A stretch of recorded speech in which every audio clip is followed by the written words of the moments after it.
So as we encourage people to think about their circle of friends, who can they share Jesus with?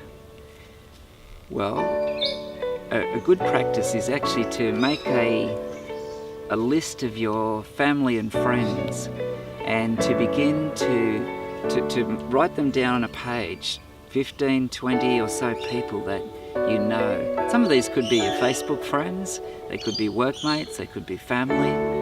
And then as you look at each name, to put a mark beside any of them that are far from God, that don't know Jesus.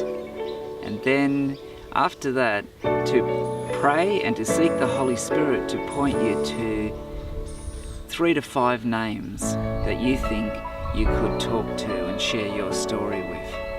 And so then you can go and share, make contact. And we have a challenge that we often talk about. It's the 5 by 5 by 5 challenge.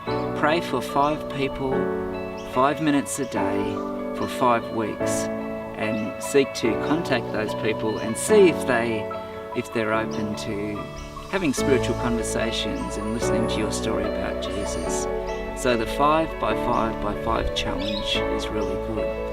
There are other ways of contacting people. We can look at the people that we meet at sport and work and all sorts of places.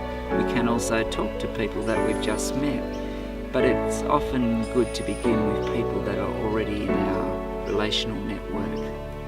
And when we do that, often people are more open to us.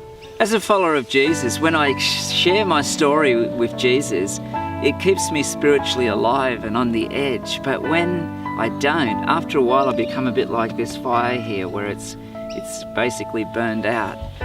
Whereas when I share my faith, it becomes like a fire and it ignites new spiritual life and it catches. And we all know about fires, how a small fire can grow into a bigger fire, and even into a bushfire. And I guess the gospel needs to be shared so it spreads rapidly like a fire.